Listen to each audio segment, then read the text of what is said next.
Test, 1 2 test. Test, 1 2 test. Test, 1 2.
Test, 1 2 test. Perfect. Tim coming in from outside. Yeah, perfect. Yep, test. I'm back in now.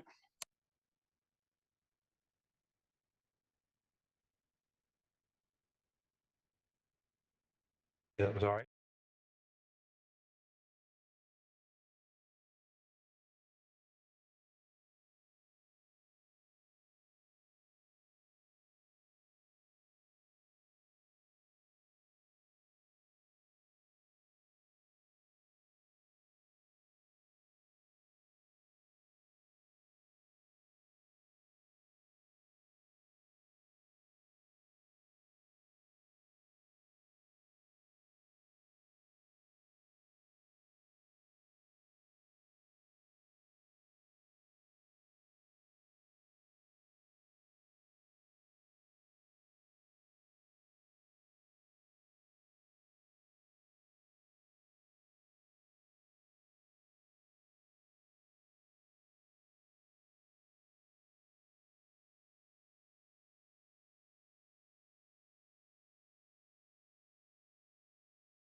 Perfect, thank you. Okay, folks, as per usual, agenda item 1 is apologies. I have Councillor Radcliffe. Are there any other members either in the room or online who wish to give apologies?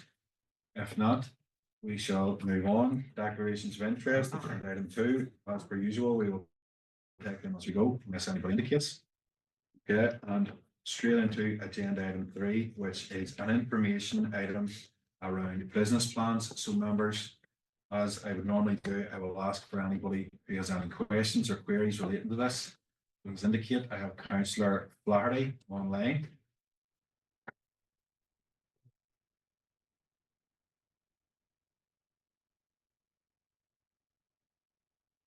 Speak here 1 second. Yes, thank you, Chair. Can you hear me okay? I'm over in Armagh, tucked in a corner here. Yeah. Yeah. Just look. I want to thank all in the department for those plans. I've been through them. There's one. Can I ask just one question, Chair, if I may? It's in regard, and I'm disappointed but not surprised, and you probably already know what I'm going to say, but it's regarding the Access and Inclusion Grant funding stream that is mentioned in the detail of the report, as well as down through the business plans, because I know that our staff have been very, very diligent. I know that there's plans afoot. I know they are ready, but as usual, we are awaiting this funding. Now, I'm disappointed. I'm not surprised, because this is a yearly merry-go-round we go on when it comes to this particular funding. Access and inclusion, I've said this for years, Chair, you've heard it many times. It is not an afterthought. It should never be considered an afterthought, and neither is it a nice or good thing to do if we can. This funding is really very vital. Have we or any of the officers any signals at all coming from either the Department of Communities or indeed the Minister re the opening of this fund so our projects can go ahead as planned? Okay, thank you, Councillor Flaherty. I'm going to ask Gillian, who is online, to maybe come in on this. Thank you. Thank you, Chair. Good evening, members. Thank you, Councillor Flaherty, for the question. I suppose I'm not surprised to hear this question from you, but unfortunately we don't have an update from DFC on this. So we still try to keep in contact with them regularly to see, but there has been no information forthcoming, to indicate that this is going to open. It seems to me that it's getting later. It's terrible. Yeah, so but we will keep you abreast of any changes, and hopefully it will open and we'll be able to progress some applications, before the end of the financial year. Thank you. Yeah, thank you, Councillor Baxter. Thank you, Chair. This is actually the budget there. Can you maybe tease a bit more about how we got to that position? 299,000 overachieved, and then there's 85 for premises costs that are overspent. So while the overall picture looks good, we're 35 grand under. There's a 31 grand under budget, which is good. After 6 months. Why the figure so skewed from one way to another? Are we not setting budgets properly, or how did you get to that level? Yeah, I'm going to let Darren in on this. Thank you, Chair, through you to Alderman Baxter.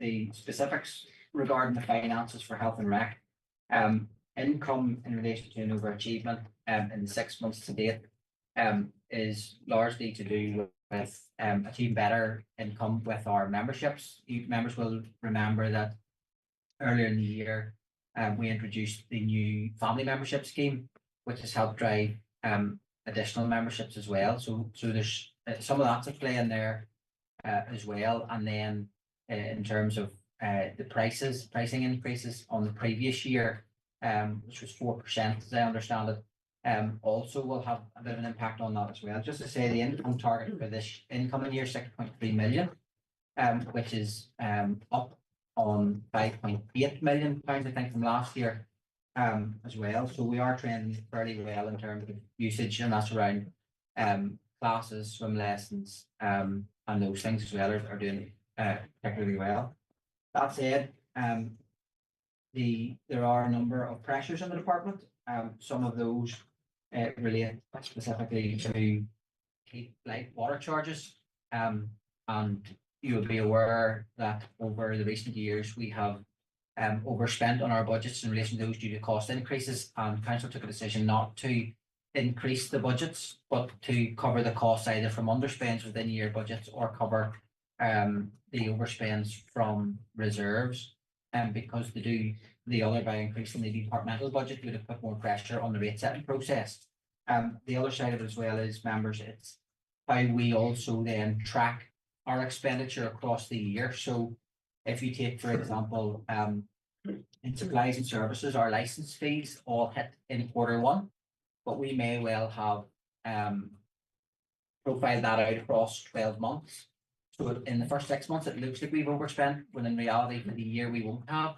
So there will be some leveling out of this as we go through the year.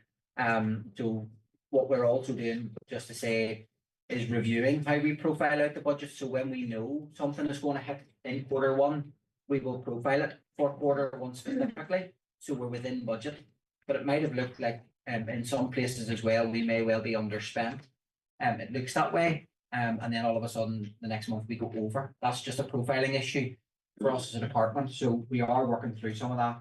And then there was a couple of big invoices dropped as well in terms of painting and decorating, things like that took place in SLLC, which will have hit supplies and services then, but would have been offset by income from a one-off booking and things like that. So there are things like that that will just need to be profiled out. So hopefully the time we get back around through, for us as a directorate and as a head of department and as a department, we're looking at our bottom line initially, just to make sure that we're staying within the bottom line budget figure and doing what we can then to balance the rest of it. And some of that might include some journaling across. So hope that answers your question. If not, I'm happy to take it further. Yeah, no, it does. I suppose my concern, and not even a concern as such, was when it comes to the estimates setting process, but we're not, trying to make efficiencies that much that we're actually selling ourselves short. We don't have enough money to cover, but I suppose if the fact that levels out over the year, then that's a good news. So happy enough with that explanation. Yeah, I was just. I would just comment on that too, and like I suppose the income's the big one on that. It's about 230,000. I think you mentioned there, but like that's actually less than a 5% variance on the total income. And so for me, for us trying to guess where we're going to be at 6 months in is actually quite challenging, particularly when relying on people just to walk through the door, and maybe pay us on occasions and those sorts of things too. So for me, I actually think it's pretty good. General rule of thumb, anything 10% more, you probably need to look at your reprofiling a wee bit better, but. So for me, probably that 5% variance sitting around the income is good. And as Darren mentioned, often, particularly around utility bills, our utility companies are not always hitting us at the same time every month, every year. It's the things, and so they're big bill things, and that can knock us out profiling well. But as Darren said, we'll continue to look at this year, see how good we can profile and how best case so we can estimate for next year and not sell ourselves short, as you say. Fair enough, yeah. Okay. Alderman Dempsey, do you want to? It's a separate one, so if everybody's fine. Yeah. Yeah, okay. Thank you, Chair, and I think this one's for Ruth, looking at, as it says here. It'll be no surprise, I think, at every committee, once the business plans come up, it's very disappointing to see red for the absence. So it's no surprise to be raising this. One thing I will say is that I'm glad that we have finally got this broken down into per committee. It has taken a few years to get to that point. But I personally would like to see it broken down a little bit further. And I'll tell you why. I actually think sometimes a long-term absence can really give a false on what the absence is. I think when we have people on long-term sick, it's, that they, after a period of time, I believe should be separated out, because people may not be returning for quite some time. And it's making then the rest of the absence figures maybe a little bit inaccurate. And it's those particular like trend absences that I also would like to see as well, and how we're tackling the trend absence. And I think officers know what I mean by that. And it's that particular absence that I think we need to be targeting or looking at and going into in a little bit more detail. And my third thing that I would like to see within each of the departments is the absence is per department. Now, where I'm coming from there is you have, say, I actually don't know what way the departments are broken up, but you could have 100% absence, or sorry, 100% attendance in 3 of your areas. And that is within your leisure services. And that is giving a bad picture then for the rest of leisure in terms of it's only one department. It's making the rest of leisure look bad. So why is that?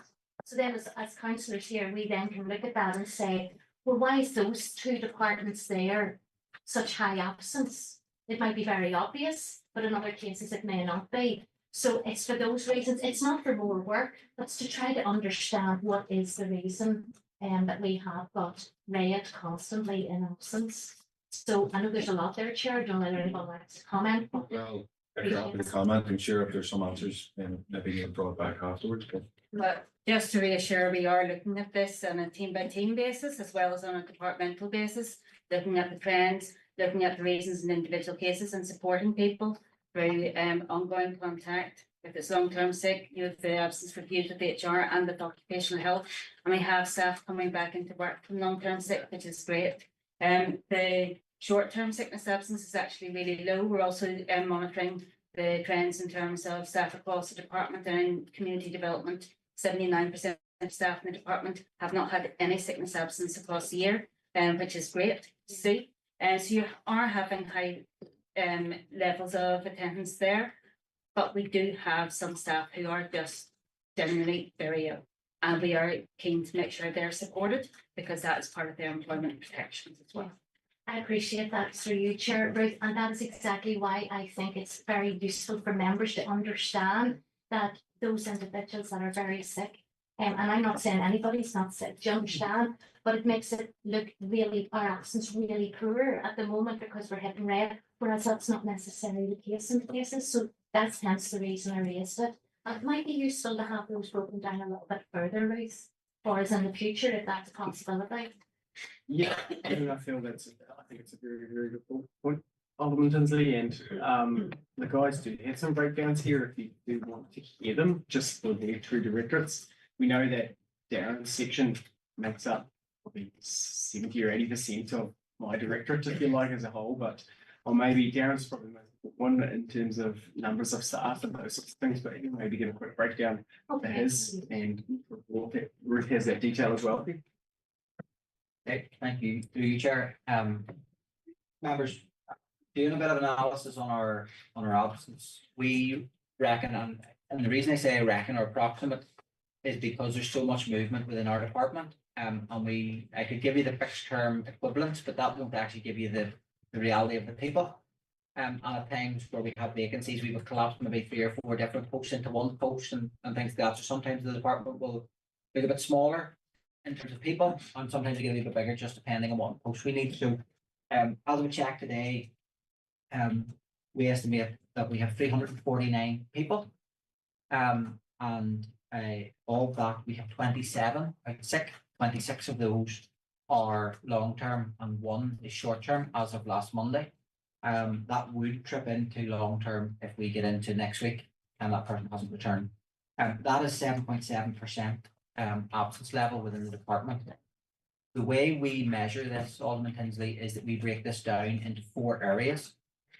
One is indoor leisure, which is 8 out of our 9 sites, which is Orchard, Banbridge, and the 6 tier 2 sites.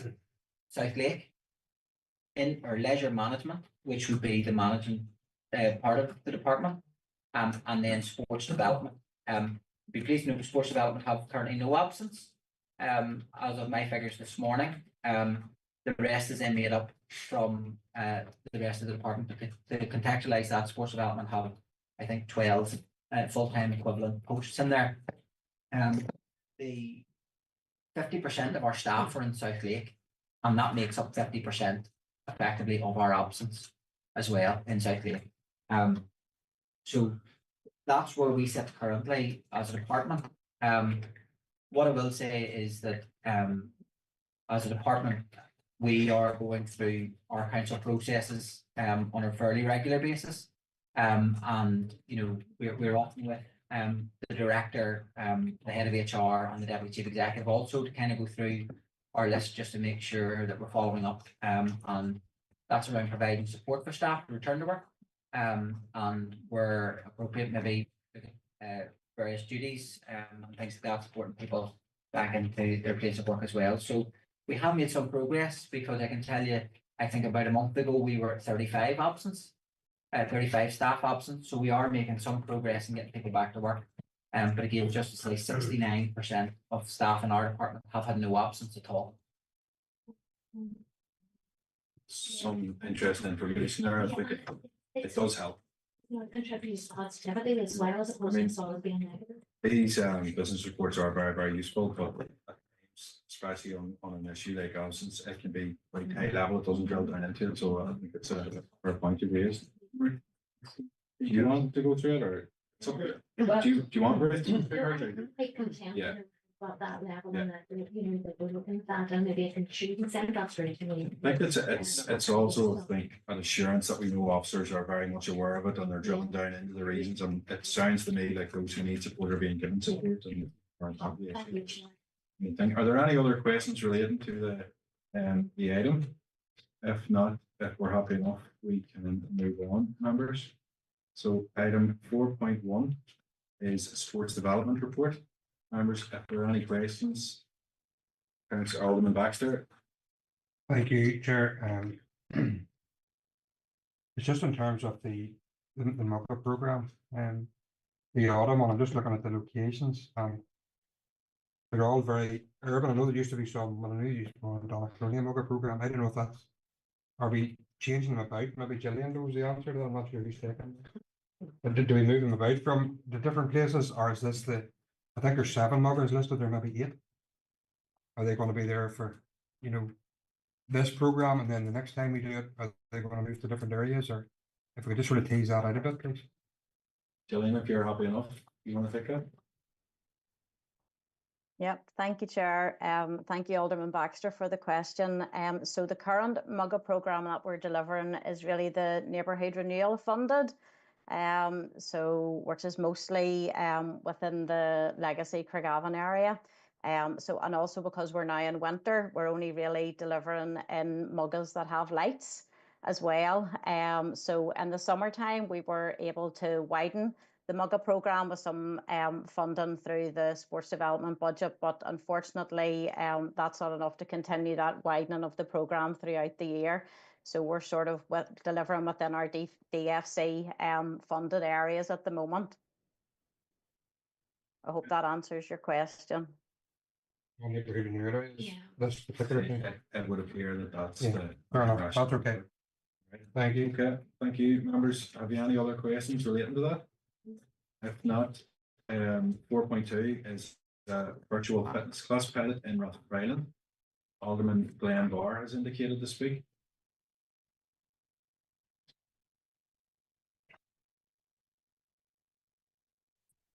Thank you, Chair. Yeah, I thought you were going to go for the report there first, Chair. It's an item for information, so. Yeah, no worries. Yeah, sort of on it, I've no problem with with innovation per se, but my concern is from the perspective that at what stage does virtual become the actual reality down the line, whenever people are saying, or because it alludes to it, about sickness and absence and stuff like that within the report, and it boils back to the previous report regarding that in the reports earlier. You know, at what stage do we then become just virtual? And then in terms of our paying customers, do they then get that discount because they're not getting what they had signed up to? Because it does say that it's there for only as a backup. But for me, if I was going to the gym and I was going to do the boot camps or whatever in the morning times, I'd be expecting a fitness instructor there.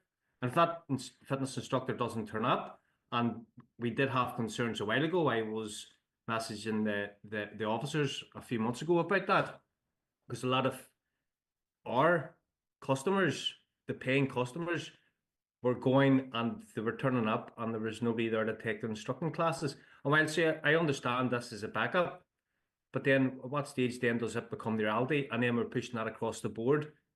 Do then the customers get discount or do they get money back? Which also brings me another point about the blue light card, because it does seem to be that there's 20% off. Some people can get it, 20% off for families, but other people can't. If you go onto the blue light card website, it does show you. So they have obviously got the information from council. So yeah, two things there. First one being my concerns regarding virtual becoming the reality. And the second one is just to throw at that there, the blue light card. Thank you, Chair. I'm going to bring Darren in first.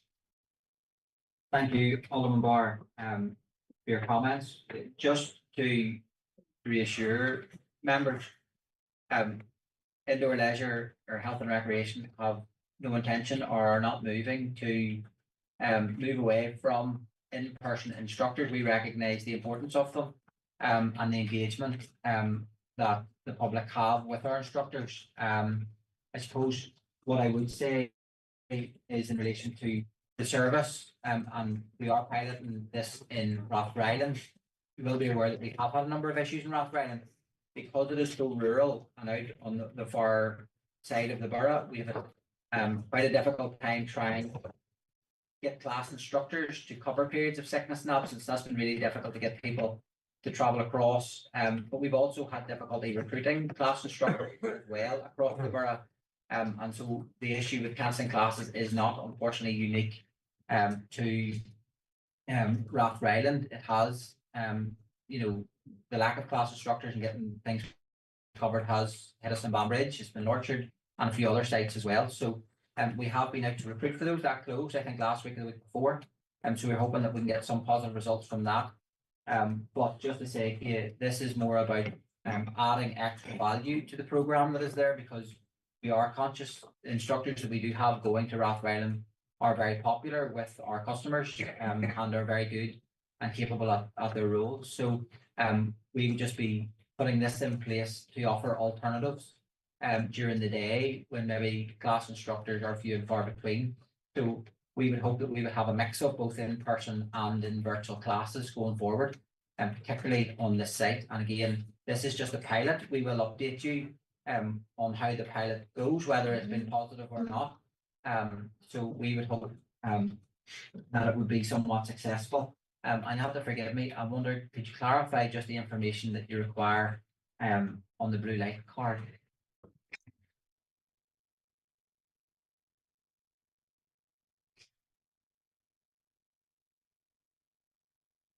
Sorry, were you able to hear that? Darren Sorry. was asking.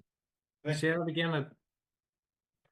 Darren was asking, could you clarify whatever information you were looking around the blue light? Yeah, so the blue light card, if you go into the blue light app, you will see that family membership is monthly £39. But members of the public are being refused that when they go in to pay for it. Regarding Rathryland, has there been any way of promoting members of staff? Have you looked at, or does that have to go out in open competition? Can members who are there full-time or even part-time get promoted in terms of even their courses supported, and then they can help support run the classes?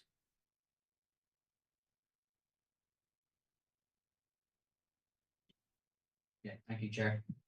Alderman Bart, just to say that many of our permanent staff also do cover lots of our classes. Beyond that, I wouldn't want to get into any more staffing matters in public session and committee. So, but just to confirm that our staff on many of our sites do both cover gym and also cover fitness classes. And Rathryland is no different than the rest of the sites in that regard. In terms of recruitment, we are out to recruit publicly, as we'd be expected to when we have posts become vacant, and we're following the process in line with HR advice on that. In terms of the family membership in relation to the blue light card, if you've got specific queries, if you forward those through, just we look at them for you.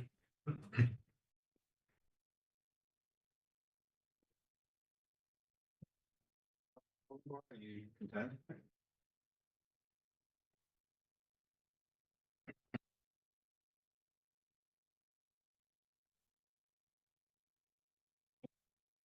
You got the middle here.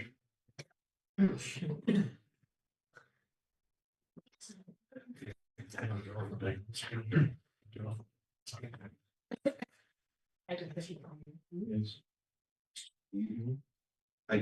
just going to assume, Alderman Barr, that you've heard and you're content with the answer, so I'm going to move Alderman Wilson. You had indicated to speak, yeah? Yes, thank you, Chair. Yes, just the issue of health and safety around virtual classes.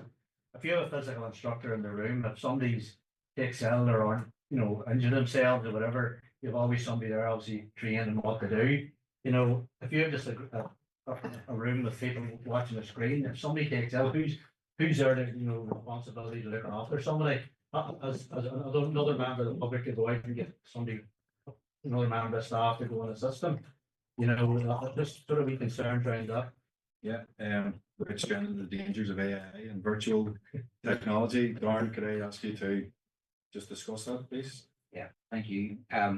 As with all of our activities, Alderman Wilson, through Mr. Chairman, they will come complete with the risk assessment. So that will be done for all of the activities. If there's a particular class, if it's spin class, for example, there will be staff on site who will have had to set that up, who will have had to set up the screen. They may not have the necessary qualifications or be able to build those classes.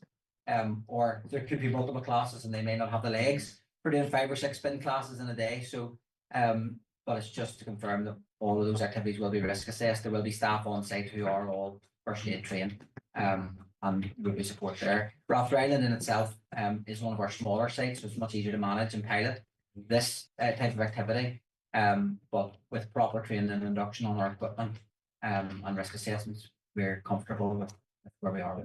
Yeah, thank you. Thank you. And I suppose just to reinforce, it is a pilot program, so obviously we'll have an opportunity as a committee that we'll be able to come back and look at some of the feedback and we're all being offered a class here.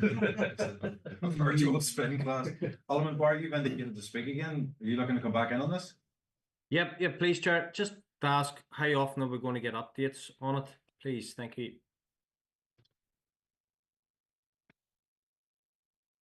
Darren, I'm going to hand back over to you. Through you, Mr. Chairman, just to say, members, once we get going, I think giving us a good 3 months to see how it goes, would be ample time for an initial assessment of how it is. We would obviously like run for a full year because that's how you're tied into the licenses on these contracts. So we'd want to run for a full year, but we're happy to bring back an update 3 months from we get going the first class. Just also to note, we do have an ability for the public to do a virtual class on staff, if you like, in South Lake as well, in their spin studio. So that facility does already exist within council, but not on any of our tier 2 sites or anywhere outside South Lake. Okay, thank you. You have the option, Alderman Barr, of joining the class yourself and giving us a report next month, should you choose to do so. I already signed up. You're on mute, Alderman Barr. Just on that, Chair, thank you for letting me back in on the issue. Am I right in saying it's only just for absence? It's not to be taken over? Yeah.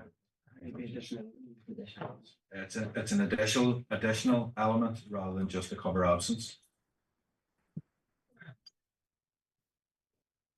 So can we get that rotation or that information, put that out so that members of the public who thought that there was going to be somebody physically there to take them, that my reading of that report was that it's only to take over absence.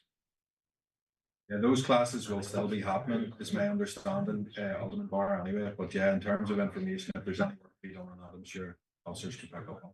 Because the first paragraph, providing a class where no employee can be found. So it's not to take place, it's only when no employee. So can I get that confirmed? Because that's what the report says.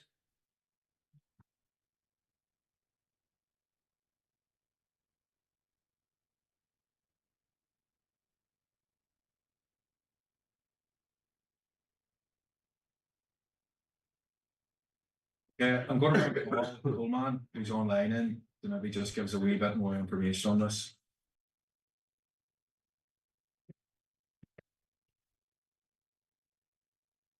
Good evening, members. Thank you for the questions in relation to this. And look, just for a bit of clarity, the pilot is primarily there's two things really that we are looking to address. One is making sure that customers don't turn up at the centre. We don't have anything to offer them, which is the backup part of what we're referring to in terms of classes. We are fully staffed at the moment, so we're not cancelling any classes at the moment. So we envisage that runs, but additionally to that, we're planning on running anywhere between 10 and 15 classes. So when the hall is empty, we will be running additional classes. So that's the bit that we'd report on, as well as how many classes we've cancelled and what the uptake was on the cancelled classes. The same process will apply. We'll let customers know if there's not a human taking the class, and we'll basically share that we actually have something to offer them rather than nothing. Which was some of the cases a couple of months ago when we couldn't get any cover. So I hope that clarifies. This is an additional, so we'll be able to run additional yoga, Pilates, very specific bootcamp classes, and they will all be run safely. We'll be using CCTV to monitor the classes. There'll be panic buttons, so there'll be risk assessed and it'll be run safe. We do it already in South Lake and in Banbridge. So it's not something that's new, but it's something that is new in a tier 2 centre. So I hope that clarifies, but it is an additional as well as a backup, if that makes sense. Thank you, members. Yeah, thank you, Paul. Members, any other questions related to this? Okay, thank you. I'm sure we'll be seeing a wee bit more of this in terms of information as we go forward. Members, agenda item 5 is another item for information. It's a huge amount of information from the Department of Education. Does anybody have any questions related to that? Councillor Flaherty online. Thank you, Chair. Yeah, can you hear me okay? Because it's starting to get noisy here. And also, just to say, absolutely under no circumstances will I be signing up for any spin class. That is my idea of a clean living nightmare. But this is, I really feel I have to make comment on this about the education department. I'm not comfortable with this at all. In a number of ways, and I've been very clear about this because I've mentioned this in August, 27th of August in council. The letter arrived the 26th of September. We talked about this in October, full council, and now again in this committee. Now, I'm not going into all the detail, it's all there in that report. I will be attending on Friday, and I hope lots of other elected reps do so too, the engagement event that is being held in Borough about the RAISE project or programme, whatever it is.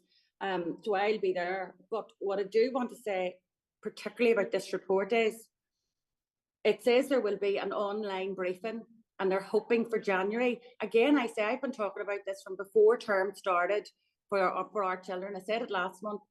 You know, it's all numbers and time. These are children and families that are, some of them in our borough are really struggling with the placement that they have.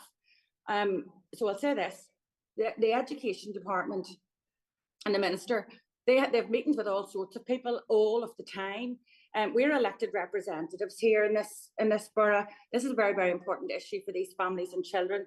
So as elected representatives, I don't think an online briefing is sufficient. I'm not at all content that it's a virtual meeting. Never mind the fact we're going to have to now wait for them to find a slot for us in January, when we'll be nearly halfway through the first school term of some of these changes. So that's the things I want to say. So I'll see Helen, our local representative from this programme on Friday. I hope to see some others there too. Because I said it before, and people know I have no skin in this. I have no children at school, but I cannot imagine what I would be like if I still had a 13-year-old trying to get a place in a special school in this area at this particular juncture. So if we can possibly, Chair, work on a face-to-face meeting, I would be much more content. Thank you. Councillor Flaherty, I'm just going to bring Ruth on this. Thank you, Chair, and thank you, Councillor Flaherty. I'd be happy to take back a suggestion of this being a face-to-face meeting. It was considered that maybe more members would be able to avail of the opportunity online, but I'm happy to request that face-to-face. I've just got dates that I'm taking back to the department, and that should be convenient to members, and I'll get it confirmed date as soon as I can. Okay, thank you, Ruth. Councillor Flaherty, I'm taking from your comments there, should we suggest dates, Ruth, sooner than January, or are you working? Directly to the department for January. Well, we are where we are. If I may, Chair, I'm well aware it'll be January. It's not going to be before January now, let's be honest. But certainly, I think, given the amount of correspondence that's went from a number of us and from full council, I think it's even a matter of respect that they come and meet us. Councillors who want to attend and want to speak to the department about this will attend. I'm only on Zoom this evening because there's an event that I have to be at here in the palace. Otherwise, I'd be in there with you, which is my job to attend. And until a half an hour before the committee, that's where I was going to be. But anybody that's interested in the SEN provision in our borough, in the education of our children in this borough, will attend a meeting. Thank you. Councillor Flaherty.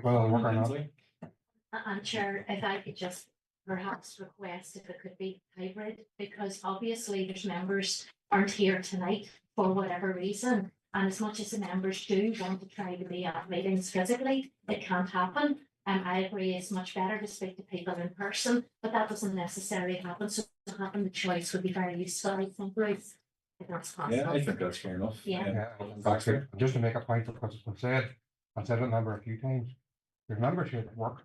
So to say you don't care about your children's education, but you don't go to a meeting, isn't necessarily the case. Some people can't just take a day off work to go to a meeting. So just want to make Yeah, it's fair enough. I'm sure, Ruth, some evening meetings would potentially be on offer, yeah. Evening meetings must be here. Okay, perfect. So we'll maybe wait for an update to give us our dates and times in January, and we'll take it from there. Okay, members, if there are no more questions relating to that, we are going to move into the confidential. Happy to propose, Alderman Tinsley, Alderman Baxter. Okay, members and online viewers, in accordance with Schedule 6 of the Local Government Act, we will now be moving into the confidential session of the council. This means we will be turning off public feed of the meeting. This will be returned when the meeting is restarted. Can I ask the ICT officers, please turn off the feed and confirm with me in the confidential section of this meeting can proceed.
Cheers, thank you. Okay, members, can I have a proposer and a seconder to agree the recommendations that we just agreed? So proposed, seconded. Thank you. Members, I have no items of correspondence and I have one item on the agenda of AOB. I don't think Councillor Nelson, is she on? Nelson? Councillor Nelson, if you're online, if you. Yes, can you hear me? Oh, she can't. There she is. Sorry. Yes, we can hear you. Okay, brilliant, Chair. Just thank you for letting me in, and apologies I can't make the meeting in person this evening. Chair, if I could just raise the issue of gymnastic classes at South Lake. Firstly, just to say that obviously the officers have brought forward a paper previously around some of the challenges and difficulties with the continuation of the classes there, and so the move to another site was very much with all good intention, but to me, the feedback is that there is a demand and an evidence demand to resume gymnastic classes in South Lake Leisure Centre. So can I ask officers to go look at that possibility and bring that back to members, please, Chair? Yeah, okay, I've just been told somebody's going to be in touch with you, Councillor Nelson, if you're happy with that. Okay. I'm happy, thank you, Chair, yeah. Any other comments or queries? No. Okay, members, with that, I'm just going to say thank you to our officers, to yourselves, ICT, everybody involved. I know we're in different rooms, different circumstances, but I think it worked okay. Yeah. In the end. So, okay, everybody stay home. Thank you.